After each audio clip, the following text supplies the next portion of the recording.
హరి ఓం శ్రీ గురుభ్యో నమ. అలసులు మందబుద్ధియుతులు అల్పతరాయువులు ఉగ్రరోగ సంకలితులు మందభాగ్యులు సుకర్మములెంవియు చేయజాలరీ కలియుగమందు మానవులు కావున ఎయ్యది సర్వసౌఖ్యమయ్యలవడు ఏమిటంబొడము ఆత్మకు శాంతి మునీంద్ర చెప్పవే. వసుదేవ శ్లోకవార్తలాలింపుచు కాలమే పుణ్యుండు గడుపుచుండు అతని ఆయువు దక్క అన్యుల ఆయువు ఉదయాస్తమయముల ఉగ్రకరుడు వంచించి కొనిపోవువాడు అది ఎరుగక జీవింతు పెక్కేండ్లు సిద్ధమనుచు అంగనా పుత్ర గేహారామ విత్తాది సంసార హేతుక సంగ సుఖము తగిలి వర్తింప కాలము తరియరింగి దండధర కింకరులు వచ్చి తాడనములు చేసి కొనిపోవ పుణ్యంబు శయనైతి పాపరతి నైతినని పెట్టు బలవరించు అలరు జంపములతో అభ్రంకశంబులై బ్రతుకవే వనముల పాదపములు ఖాదన మేహనాకాంక్షల పశువులు జీవింపవే గ్రామసీమలందు నియతిమై ఉచ్ఛ్వాస నిశ్వాసముల్ ప్రాపింపవే చర్మభస్త్రికలను గ్రామ సూకర సునక శ్రేణులు ఇంటింట తిరుగవే దుర్యోగ దీన వృత్తి ఉష్ఠఖరములు మొయవే ఉరుభరములు పుండరీకాక్షునెరుగని పురుష పశువులు అడవులందు నివాసములందు ప్రాణ విషయ భరవృత్తితో నుంట విఫలమధిప విష్ణు కీర్తనములు వినని కర్ణంబులు కొండల బిలములు కువలయేష చక్రిపద్యంబులు చదువని జిహ్వలు కప్పల జిహ్వలు కౌరవేంద్ర శ్రీమనోనాథు వీక్షింపని కన్నులు కేకిపించాక్షులు కీర్తిదయత కమలాక్షు పూజకు కాని హస్తంబులు శవము హస్తంబులు సత్యవచనం హరిపద తులసీదళామోదలే రతిలేని ముక్కు పంది ముక్కు ముని చరిత్ర గరుడ గమను భజన గతి లేని పదములు పాదపముల పాదపటలమనఘ.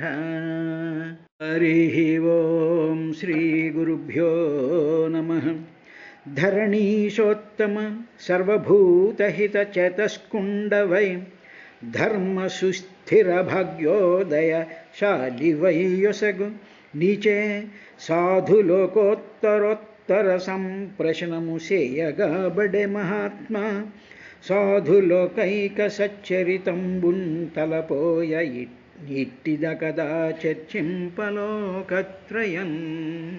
అని విదుర సనత్కుమారుడు ధరణీశోత్తముడైనటువంటి ఆ పృథు చక్రవర్తిని చూస్తూ ఏమన్నాడంటే, మహారాజా నీవు సర్వభూతహిత చేతస్కుండవై, నీవు సకల భూతాల యొక్క హితం కోరినటువంటి వాడివై, చేత అంటే మనసు కలిగినటువంటి వాడివై, ధర్మ సుస్థిరత భాగ్యోదయశాలివై యొసగు, నీవు సర్వభూతాల మీద కూడా హితం చెయ్యాలి అనేటువంటి ఒక మనస్సు కలిగినటువంటి వాడు నెంబర్ 1.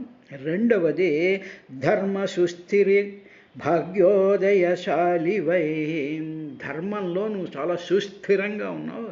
ధర్మాల్లో స్థిరమైనటువంటి ఆ స్థిరం కూడా ఎలా ఉందంటే చాలా బాగుగా ఉండేటువంటి స్థిరత్వం కలిగినటువంటి భాగ్యోదయశాలివై, అటువంటి ధర్మంలో ఉండడము, ధర్మాన్ని ఆచరించడము అనేటువంటి మహత్తర అదే మహాభాగ్యం. అటువంటి మహాభాగ్యం కలిగినటువంటి వాడువు నీవు నీచే సాధులోకోత్తరోత్తర సంప్రశ్నము చేయగాబడే మహాత్మా. ఓ మహాత్మా, నీవు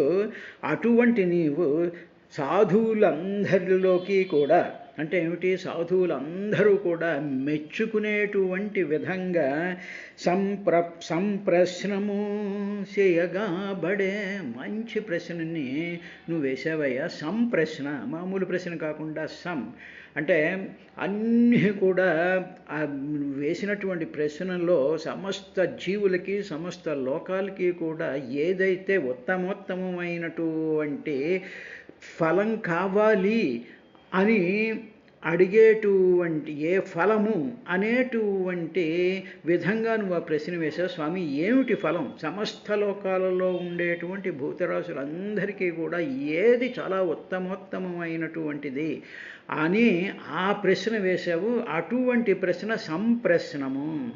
అదే చాలా మంచి ప్రశ్న. మిగతా ప్రశ్నలు ఎందుకు పనికిరానటువంటివి అని చెప్తూ సాధులోకైక సచ్చరితంబున్ తలపోయ ఇటద కదా అని సనత్కుమారుడు ఆ ప్రశ్న వేసినటువంటి ఆ పృథు చక్రవర్తిని, ఓ విదురా, ఆయన ఏమన్నాడు అంటే, సాధులోకైక సచ్చరితంబున్, సాధువులు అంటే మహానుభావులైనటువంటి వాళ్ళు, మంచివాళ్ళైనటువంటి వాళ్ళు, జ్ఞానులైనటువంటి వాళ్ళు, ఇటువంటి సచ్చరిత్ర ఉంటుంది, వాళ్ళ శీలం ఉంటుంది, వాళ్ళ క్యారెక్టర్ అలా ఉంటుంది.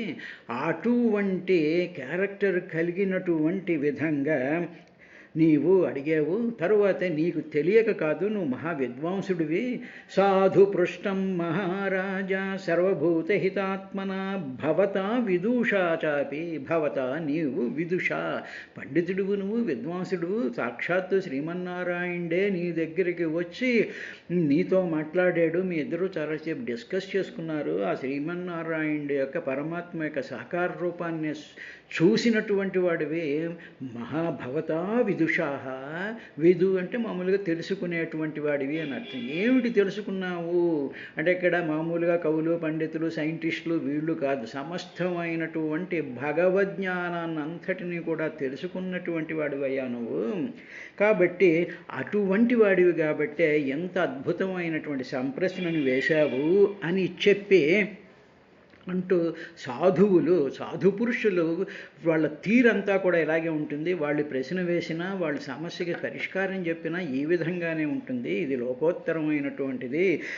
చర్చింప లోకత్రయం, ఏ లోకాల్లో వెళ్ళి చర్చించినా సరే సాధు పురుషులు ఇలాంటి ప్రశ్నలే వేస్తారు, ఇలాంటి సమస్యలే పెడతారు, పెట్టి దాని నుంచి వచ్చినటువంటి సమాధానాలనే వాళ్ళు అపేక్షిస్తూ ఉంటారు అని చెప్పి తలపోయ ఇట్టిద కదా చర్చింపలోకత్రయం అని పోతన గారు దాన్ని ఆ సనత్కుమారుడు మొట్టమొదట మాట్లాడినటువంటి మాట నా విధంగా అనువాదం చేసిన తర్వాత అప్పుడు ఇంకా సనత్కుమారుడు ఇంకా ఏమన్నాడంటే, సంగమ ఖలు సాధూనాముభయేషాంచ సమ్మతః యత్ సంభాషణ సంప్రశ్న సర్వేషాం వితనోతి శం.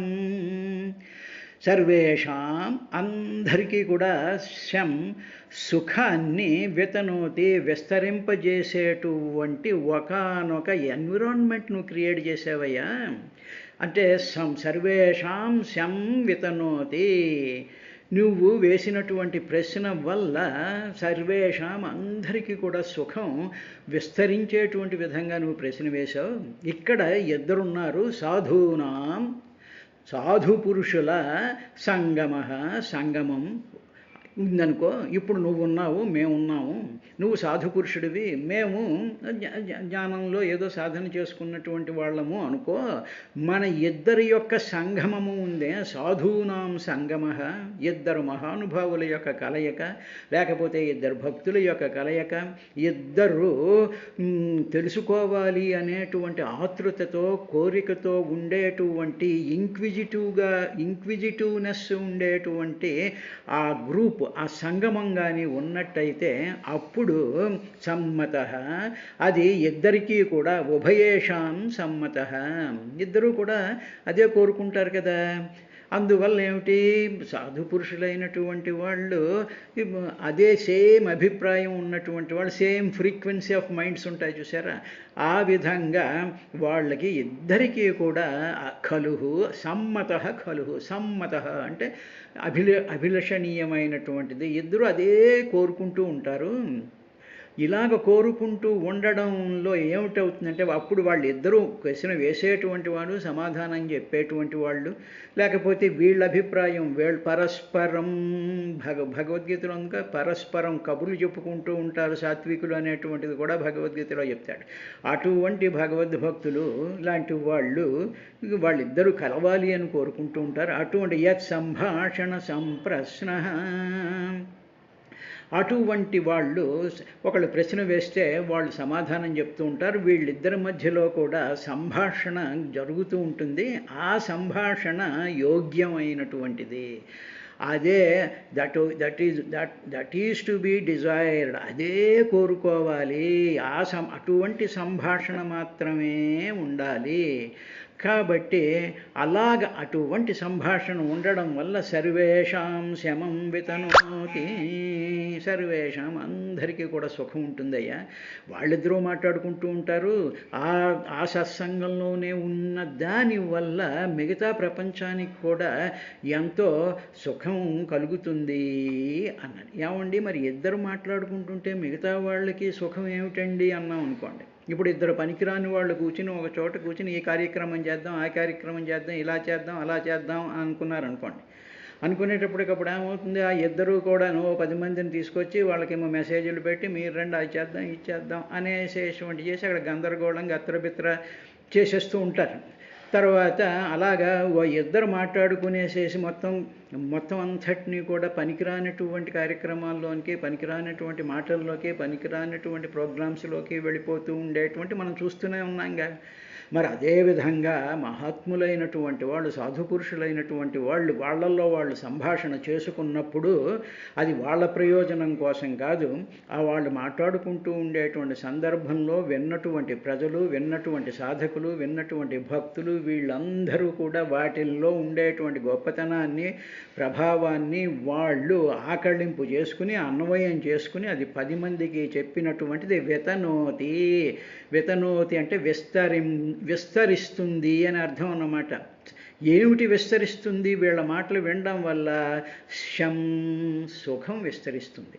ఈ పనికిరానటువంటి వాళ్ళిద్దరు కొత్త ప్రోగ్రాములు చేస్తూ ఉండేటప్పటికి ఏమిటి విస్తరిస్తుంది అంటే రాజకీయాలు విస్తరిస్తాయి, కోపతాపాలు విస్తరిస్తాయి, అసూలు విస్తరిస్తాయి, అలసట విస్తరిస్తుంది, కాళ్ళు చేతులు నీరసాలు వచ్చి పడి ఉంటారు. ఇవి జరుగుతూ ఉంటాయి. ఇది ఇద్దరు రాజకీయ నాయకులు మాట్లాడుకున్నా, ఇద్దరు అవినీతి పరులు మాట్లాడుకున్నా, ఇద్దరు ఈ యాక్టివిస్టులు మాట్లాడుకున్నా ఇది జరుగుతూ ఉంటుంది. కానీ మహాత్ములు మాట్లాడుకున్నప్పుడు సర్వేషాం శమం వితరోతి, అది జరుగుతుంది అని చెప్పిన తర్వాత ఇంకా ఆయన ఏమన్నాడు అంటే అస్త్యేవ రాజన్ భవతో మధుద్విషః పదారవిందస్య గుణానువదనే రతిర్దురాపా విధునోతి నైష్ఠికే కామం కషాయం మలయంతరాత్మనః అని రాజా భవతః నీకు మధుద్విషః, మధు అనేటువంటి రాక్షసుడికి ద్విషః అంటే శత్రువైనటువంటి వాడు శ్రీహరి కదా.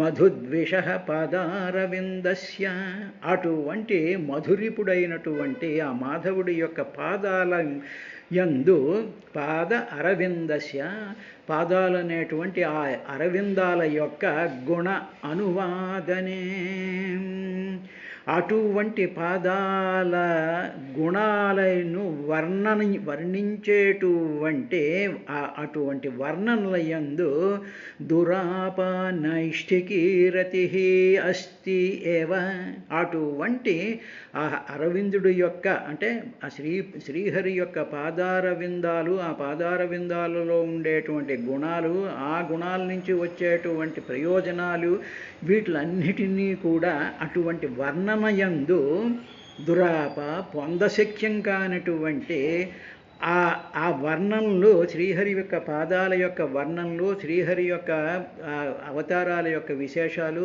భాగవతము అవి పొందడానికి శక్యం కావు. ఎంతో అదృష్టం చేసుకుంటేనే తప్ప అవి చదవలేము, అవి మాట్లాడలేము, వాటిని వినలేము. కాబట్టి అటువంటి పొందరానటువంటి హరిపాదారవిందస్య గుణానువాదనే ఆ వర్ణనలు మనం పొందలేము.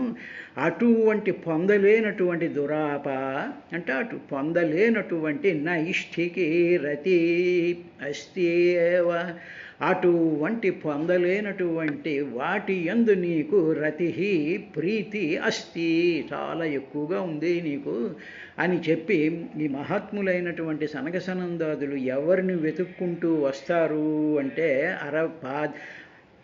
మధుద్విష పాదారవిందస్య గుణానువాదనే దురాపానైష్టికే రతి అస్తి. అటువంటి వాళ్ళకి హరిపాదారవిందాల మీద ఎవరికైతే ఆ వర్ణన యందు, ఆ శ్రీహరి రూపమునందు, ఆ శ్రీహరి యందు మనస్సు బుద్ధి వాక్కు కాయము లగ్నమై ఉంటుందో అటువంటి వాళ్ళని వెతుక్కుంటూ వీళ్ళు వస్తారు. వచ్చి వాళ్ళు చెప్తున్నారు, సనత్ కుమారుడు నీకు స్థిరంగా ఉంది నీకు ఆ భక్తి, ఇదేదో టెంపరీగా ఏదో కాలక్షేపం భక్తి కాదు, ఇది నీకు స్థిరంగా ఉంది. అస్తి ఏవా, నిశ్చయంగా నీకుందయ్యా. కాబట్టి సరే స్వామి ఇది ఉంది, ఇటువంటి భక్తి నీకు ఉంది, అది ఏం చేస్తుందో తెలుసునా అని చెప్పి మహానుభావులైనటువంటి వాళ్ళు హృదయాంతరాలలోకి చూడగలిగినటువంటి సనక సనందాదులు ఏమన్నారంటే అంతరాత్మనః కామం కషాయం మలం విధునోతి. అటువంటి భక్తి కానీ మానవుడికి కానీ ఉన్నట్టయితే భాగవతం ఏం చెప్తోందంటే సనత్ కుమారుడు ఏం చెప్తున్నాడు అంటే అంతరాత్మనః మనలో ఉండేటువంటి మనసు బుద్ధి చిత్తం అహంకారం అనేటువంటి అంతఃకరణ చతుష్టయం ఉంది చూసారా, అంతరాత్మనః ఆ అంతఃకరణ చతుష్టయం యొక్క కామ కోరికలను, కషాయం వాసనలని, మలం దోషాలని కూడా విధునోతి ధోన అన్నమాట. ధోన అంటాం చూసారు, ధోన అంటే కడిగేయడం అన్నమాట. అది విధునోతి అంటే మొత్తం పూర్తిగా తుడిచేసి పారేస్తాయి. ఏమిటి తుడిచి పారేస్తాయి అంటే 3 రకాలైనటువంటి విషయాలని హరిపాదార విందాలు కావాలి అనుకుని హరి యొక్క కథలు వినాలి అనుకునేటువంటి వాళ్ళ హృదయంలో వాళ్ళ యొక్క అంతఃకరణంలో ఉండేటువంటి కోరికల్ని, కామం కషాయం అంటే వాసనలని, తర్వాత మలం దోషాలని విధునోతి ఫెనాయిల్ వేసేసేసి హార్పిక్ వేసి కడిగి పారేసినట్టుగా వీటిల్ని కడిగి పారేస్తాయి. ఏమిటి కడిగి పారేస్తాయి అంటే హరిపాదారవిందస్య గుణానువాదన నైష్టికి రతి ప్రీతి. ఆ ప్రీతి ఉన్నటువంటి వాళ్ళ యొక్క హృదయంలో ఉండేటువంటివి కడిగి పారేస్తాయ్యా అని చెప్పినటువంటి దీనికే పోతన గారు అద్భుతంగా ధరణీశ మధునిషూదనుడైన ఎట్టి నారాయణు లలిత పదారవింద వరగుణ ధ్యాన ధీపరిణతత్వంబున సకలాత్మ మల విమోచనములైన రతియును నిత్య వైరాగ్యంబు మొదలుగా లోకోత్తరుడవైన నీకు గలవు. సమ్యగ్ విచార శాస్త్రములందు జనులకు శ్యామంబునకు నిశ్చితములైన ఆత్మ వ్యతిరిక్త వస్తువులందు వితరాగత తలంప నిర్గుణ బ్రహ్మమైన ఆత్మయందుల రతియును ననగ ఇవుయు హేతువులు బుద్ధి చింతింప విద్ధ చరిత అని ఆ 2వ శ్లోకానికి కూడా కలిపి ఈ శీర్షపద్యంలో పోతన గారు రాశారు. దాంట్లో ఏమన్నా ధరణీశ మధునిషూదనుడైనట్టి నారాయణు లలిత పదారవింద వరగుణ ధ్యాన ధీపరిణత్వంబున అలాగా ఆ నారాయణుడు యొక్క లలిత పాదారవింద వరగుణ ధ్యానం కానీ దానితో ఆ ధ్యానంతో పరిణతి చెందినటువంటి బుద్ధి, పరిణతి చెందడము అంటే ఏంటి ఇవాల్వ్ అయినటువంటి బుద్ధి. ఇవల్యూషన్ అంటే ఏమిటంటే ఒక దాని మించి మనసు బుద్ధి ఎదుగుతూ సత్యం వైపుకు ప్రయాణం చేస్తూ మంచి సంస్కారాల యొక్క వాసనల చేత మన బుద్ధి అంతా కూడా పెరుగుతూ ఉండి ఒక మానవత్వాన్ని, ఒక సమానత్వాన్ని, ఒక దైవత్వాన్ని, ఒక సత్యతత్వాన్ని కూడా అందుకునేటువంటి విధానాన్ని పరిణతం అంటారు. పరిణత చెందిన వాళ్ళండి వాళ్ళు అంటారంటే చాలా సంస్కారంతో ఉన్నటువంటి వాళ్ళు అంటారు. ఈ సంస్కారం ఎప్పుడు వస్తుంది అంటే నారాయణు లలిత పాదారవింద వరగుణధ్యానధీ, ఆ నారాయణుడి యొక్క పాదాలను నిరంతరము కూడా బుద్ధిలో ధ్యానిస్తూ ఉన్నప్పుడు ఇటువంటి పరిణామం జరుగుతూ ఉంటుంది. అందుకనే పోతన గారు దాంట్లో రాస్తూ కృష్ణ పదధ్యాన కేవలమృతమాన పరిణామయుతులు శ్రీ భాగవతులు. కృష్ణ పదధ్యాన కేవలామృతపాన పరిణామయుతులు అంటే పరిణామం వస్తుంది, వాళ్ళలో మార్పు వస్తుంది. శరీరంలో మార్పు రావడము, లేకపోతే రకరకాలైనటువంటి లౌకిక వ్యవహారాల్లో మార్పులు చెందడం కాదు. కేవలామృతపాన పరిణామయుతులు భాగవతులు, ఆ భగవంతుడి తత్వం తెలుసుకున్నటువంటి వాళ్ళ యొక్క ధీ పరిణతత్వంబున అటువంటి జరుగుతుంది అని చెప్పి, ఇలా జరగడం వల్ల సకల ఆత్మ మల విమోచనములైన రతియును నిత్య వైరాగ్యంబు. కాబట్టి దానివల్ల వైరాగ్యం వస్తుంది, కోరికలు పోతాయి, వాసనలు మలాలన్నీ కూడా విధునోతి పూర్తిగా తుడిచివేయబడతాయి అయ్యా అని చెప్పి సనత్కుమారుడు పృథుచక్రవర్తిలో ఉండేటువంటి ఆ భక్తిభావాన్ని పైకి ఆయన్ని పొగుడుతున్నట్టుగా ఉన్నా, మనకి శరత్కుమారుడు చెప్తున్నది ఏమిటంటే, పృథుచక్రవర్తిని పక్కన పెట్టండరా, మీరు కూడా హరి యొక్క పాదాల మీద ఆ హరిపాదాల యొక్క గుణాలను, హరిపాదాలలో ఉండేటువంటి ప్రభావాన్ని, ఆ హరి నడిచేటువంటి నడకలని, వీటిల్ని మీరు నిరంతరము కూడా బుద్ధిలో ధ్యానించినట్లయితే మనలో ఉండేటువంటి కోరికలు నశించి వైరాగ్యం వస్తుంది, మనలో పూర్వజన్మ వాసనలన్నీ కూడా తుడిచివేయబడతాయి, అదేవిధంగా సమస్త దోషాలు కూడా పోతాయి అని చెప్పి పృథుచక్రవర్తికి చెప్తున్నట్టుగా సనత్కుమారుడు, మహాజ్ఞాని అయినటువంటి సనత్కుమారుడు మనలాంటి మానవులకి ఆయన ఉపదేశాత్మకంగా చెప్పినటువంటి విశేషం అయిన తర్వాత, ఓ విదురా, ఆయన ఇంకా ఏమన్నాడంటే, శాస్త్రేష్వ్యానేవ సునిశ్చితో నృణాం క్షేమస్య సదృగ్విమృశేషు హేతు అసంగ ఆత్మ వ్యతిరిక్త ఆత్మని దృఢారతిర్బ్రహ్మణి నిర్గుణే చయా అని చెప్తూ, అనాత్మ అయినటువంటి ఈ ప్రపంచం మీద వైరాగ్యం కలుగుతుందయ్యా. కలిగిన తర్వాత ఏం జరుగుతుంది అంటే, నిర్గుణమైనటువంటి ఏ గుణాలు, సత్వరజస్తమో గుణాలకు అతీతంగా ఉండేటువంటి సత్యం, జ్ఞానం, అనంతం, బ్రహ్మ, నిత్య శుద్ధ బుద్ధ ముక్త స్వభావం అయినటువంటి ఆ పరబ్రహ్మము మీద మన దృష్టి దృఢంగా ఉండి నిష్ఠగా కలిగి ఉండుట, అది ఒక్కటే మానవులకి క్షేమకరమైనటువంటి సాధనం. ఇది శాస్త్రాలని, వేదాలని, శాస్త్రాలని, ఉపనిషత్తుల్ని, పురాణాలని, ఇతిహాసాలని కూడా అన్నిటినీ కూడా బాగా విచారించి పెద్దలు చెప్పినటువంటి, తేల్చి చెప్పినటువంటి సంగతి ఇదే. అంటే ఏమిటన్నమాట, అనాత్మ, ఈ ప్రపంచం అంతా కూడా అనాత్మమయము అనే నువ్వు అడిగావు కదా. ఈ మనుషులకి అందరికీ కూడా ఈ ఇంద్రియ చాలనాల వల్ల వీళ్ళందరూ కూడా చాలా గందరగోళంలోనూ, చింతల్లోనూ, ఈ సంసారాల్లో పడిపోతూ ఉన్నారు కదా. మరి ఇటువంటి వాళ్ళకి ఏమిటి క్షేమకరం అని అడిగావు కాబట్టి, మొట్టమొదటి అన్నిటికీ కూడా క్షేమకరమైనటువంటిది ఏమిటంటే, ఈ కనిపిస్తూ ఉండేటువంటి అనాత్మమైనటువంటి ప్రపంచం మీద వైరాగ్యం ఉండాలి. వైరాగ్యం ఉన్న తర్వాత ఈ సమస్త విశ్వంలోనూ ఉండేటువంటి ఆ పరబ్రహ్మ స్వరూపమునందు, ఆ సత్యమునందు, ఆ నిత్యమైనటువంటి దాని యందు, ఆ అచలమైనటువంటి ఆత్మ చైతన్య ప్రకాశమునందు నిష్ఠ కలిగి ఉండాలి. ఓహో, ఉన్నది అదే అన్నమాట అని ఏ మానవుడైతే తలుచుకుంటాడో అటువంటి వాడికి ఉండేది క్షేమము. ఇది ఒక్కటే సాధన అని సర్వశాస్త్రాలు కూడా చెప్పాయ్యా అని ఆయన సనత్కుమారుడు ఈ విధంగా ఆయన చెప్పాడు. సధ్రియక్ విమృశేషు, సధ్రియక్ అంటే చాలా బాగా, విమృశేషు అంటే బాగా విచారం చేశారు, బాగా థరోలీ డిస్కస్ చేయబడినటువంటి శాస్త్రేషు, శాస్త్రాలన్నింటిలోనూ కూడా నృణాం మానవులందరికీ కూడా క్షేమస్య హేతు యాన్, ఇది మాత్రమే సకల మానవులకి కూడా నృణాం సకల మానవులకి క్షేమస్య క్షేమానికి హేతు సాధనం ఏమిటంటే ఇయాన్ యవ, ఇంత మాత్రమే. ఇప్పుడు నేను చెప్పబోయేటువంటిది మాత్రమే క్షేమం.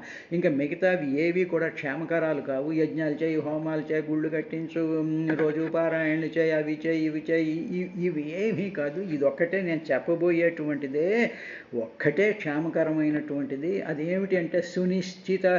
దీన్ని బాగా పక్కాగా డెఫినెట్గా ఎస్టాబ్లిష్ చేసే శాస్త్రాలన్నీ కూడా ఏమిటంటే ఆత్మ వ్యతిరిక్తే, అంటే సర్వవ్యాపకమైనటువంటి సత్యంకి, జ్ఞానానికి, అనంతమైనటువంటి నిత్యశుద్ధ బుద్ధముక్త స్వభావమైనటువంటి త్రిగుణాతీతమైనటువంటి ఆత్మచైతన్య ప్రకాశమైనటువంటి అన్నిట్లోనూ కూడా ఉండేటువంటి ఆ వెలుగుకి వ్యతిరేకంగా ఆత్మ వ్యతిరిక్తే, ఆత్మ అంటే అదన్నమాట, దానికి వ్యతిరేకంగా కనిపిస్తూ ఉండేటువంటి ఈ ప్రపంచం అసంగ, ఈ ప్రపంచంతో సంగత్వం లేకుండా ఆ ఆత్మని, ఆ ఆత్మస్వరూపాన్నే, అది నిర్గుణమైనటువంటి దాని యందు బ్రహ్మని, దాన్ని బ్రహ్మ పరబ్రహ్మ అంటారు, దాని యందు దృఢంగా రతి, ఆ ప్రీతి మనం డెవలప్ చేసుకున్నట్లయితే అదే పరిపూర్ణమైనటువంటి క్షేమం మనకి కలగజేస్తుంది అని చెప్పి ఆయన వేసినటువంటి ప్రశ్నకి